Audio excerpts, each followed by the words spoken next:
বাংলাদেশে একটা বিপ্লব ঘটবে। কিভাবে এই বিপ্লবের শুরু হয়েছে এটা একদম 100% ধরা খাবে, 100% শিওর, এর কোনো সন্দেহ নেই। খুব হিসেব করে বের করে দিলেন কারা ব্যর্থ হবে এই সেক্টরে। তাদেরই শুধু এই সেক্টরে আসা উচিত। কাদের এই সেক্টরে আসতে বলেন তিনি? আমার ভালো লাগে এদেরকে দিকে তাকালেই আমার মনে হয় যেন কোথায় যেন একটা শান্তি। আসলে এই জিনিসটা আমি এটা বলে বোঝানো যাবে না আর কি। হ্যাঁ, ওরা আমাকে দেখলে সবাই আসে আমার কাছে। বাচ্চাটা এটা তো মানে কি বলবো, ফার্মিং এর সবচেয়ে ভালো লাগার বিষয় যেটা, আমি এসে বসছি আর বাচ্চাগুলো সব আমার কাছে আসছে, মানে মনে হয় যেন ওরা আমাকে চিনে, ওদের সাথে আমার কাতার টান, এই জিনিসটা মানে আমার ফিল হয় আর কি। এই যে এগুলোর হলো 3 মাস বয়স, মাশাআল্লাহ দেখেন গ্রোথ দেখেন, অসাধারণ গ্রোথ। হ্যাঁ, অসম্ভব, এই বাচ্চা তো পাবে কোথায়, এগুলো হাই কোয়ালিটি বাচ্চা এগুলো আপনার এই যে 3 মাস বয়সে দেখেন মাশাআল্লাহ একদম শরীর মসৃণ এবং খাবার দাবার সবকিছু আলহামদুলিল্লাহ অসাধারণ। এগুলো ফিমেল বাচ্চা, আমরা এই বাচ্চাগুলো কখনো বিক্রি করি না, কখনো এগুলো সম্পদ, এগুলো এক একটা বাচ্চা একটা ফ্যাক্টরি, এগুলো এক একটা বাচ্চা একটা ফ্যাক্টরি। এদের কাছ থেকে যে বাচ্চাগুলো পাবো ওই বাচ্চাগুলো হবে আরো এদের থেকে বেটার, অসাধারণ বাচ্চা এগুলো। আসলে সবাই তো সব কাজে এত ইন্টারেস্ট থাকে না, এটাই স্বাভাবিক। তবে আমার ম্যাক্সিমাম ক্ষেত্রে আমার অভিজ্ঞতা যেটা বলে যে এই সেক্টরে যারা আসে এরা ম্যাক্সিমামই হলো আপনার মানে জব সেক্টরে যারা ফেল করে এরা আসে আর কি। আসলে বিষয়টা এইভাবে আসাটা ঠিক না, অন্য কোনো ওয়েতে তাদের আর্ন করাটা বেটার। আমার মনে হয় যাদের প্যাশন আছে, ছোটবেলা থেকে যাদের প্যাশন আছে, করার ইচ্ছা আছে এবং প্রচন্ড পরিশ্রম করার একটা মানসিকতা আছে, তাদেরই শুধু এই সেক্টরে আসা উচিত। যে আমার জব হয় নাই এই জন্য আমি তাহলে ছাগল পালন করি বা গরু লালন পালন করি, থাক তুমি পারবা না থাক। আমি যে প্রথম 4টা কিনছিলাম ওই 4টা এখনো আছে এখানে। হ্যাঁ, ওগুলো এই যে বসে আছে, এই যে একটা দাঁড়া, এই যে 2টা, এই যেটা একটা ছাগল আর ওই যে একটা, এই 2টা আর এই একটা, 3টা, এই যে একটা 3টা, আর একটা হলো আপনার ওই যে এই যে একটা 4টা, এই যে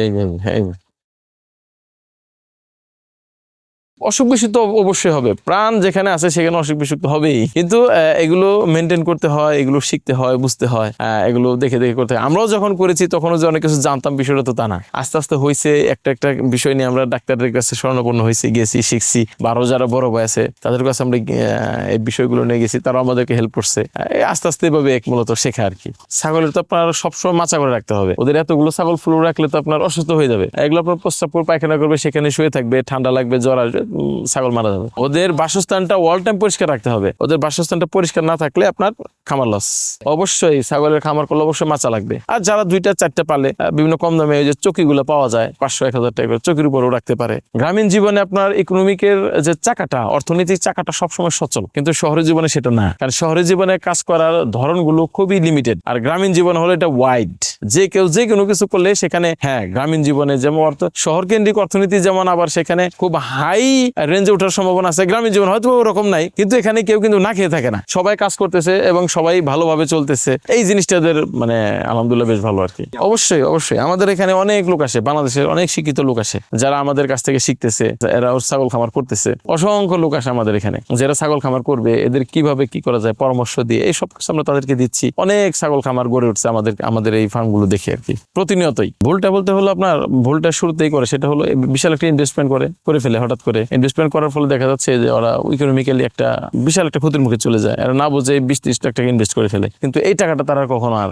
রিকভারি করতে পারে না। তো শুরুতে একটা ধাক্কা, এই যে আপনার যারা ফার্ম করতে আসে চিন্তা করে শুরুতেই যে আপনার 20টা-30টা ছাগল কিনে খামার শুরু করে দেবো, হয়ে যাবে, আসলে বিষয়টা তা না, ছাগল এভাবে হয় না। ইনশাল্লাহ আমরা তো আশা রাখি যদি আল্লাহ সাথে থাকে, প্লাস আমাদের যে এখন কাজ করার যে স্পৃহা বা আগ্রহ যদি আল্লাহ রাখে, শরীর স্বাস্থ্য যদি ভালো থাকে, ইনশাল্লাহ আমরা তো আশা করতেছি আগামী 5 বছর আমরা যখন F5-এ চলে যাব, মানে জেনারেশন 5-এ যখন চলে যাব, তখন আমাদের খামার এটা তো মানে এটা একটা অন্যরকম একটা মাত্রা থাকবে আর কি, অন্যরকম একটা মাত্রা থাকবে অবভিয়াসলি ইনশাল্লাহ। 10 বছর পরে আমার তো একটা বিশাল পরিকল্পনা আছে, যদি আল্লাহ কবুল করে, আমি চাই 10 বছর পরে ইনশাল্লাহ আমার 500 ছাগল থাকবে। এই সবই হলো একদম ফাইভ জেনারেশনের যে ছাগলগুলো, ওই ছাগলগুলো আমার থাকবে একদম হাই কোয়ালিটির ছাগল, যেগুলো এই যে এগুলো তো মূলত এগুলোর যে হাইট আছে, আমাদের দেশীয় বা স্থানীয় ছাগল যেগুলো আছে, এগুলো আপনার পূর্ণবয়স্ক হলে এত বড় হয় না, আর এগুলো তো বাচ্চা, এগুলো 7 মাস 6 মাস 6.5 মাস 7 মাস বয়স, এগুলো তো এখন মাশাআল্লাহ বেশ ভালো। এই যে ওটা কই কালোটা, এই যে 8-9 মাসের বাচ্চাগুলো, যেগুলো এই যে এগুলো মাত্র হিটে আসছে, দেখেন কত বড়।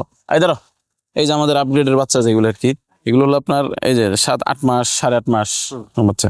ফার্ম করতে হলে অবশ্যই আপনাকে ভালো কোনো জায়গা থেকে, যেখানকার যে জায়গার ব্লাডটা আপনার জানা থাকবে, যে না আপনার এই ব্লাডের বা এই স্টেজের ছাগল, বা আপনার হলো জেনারেশন কত ফার্স্ট সেকেন্ড না third, F1 F2 F3 generation ভাগ করা থাকে, তাহলে জেনে কিনতে হবে, না জেনে আপনি ফার্ম করবেন কেন?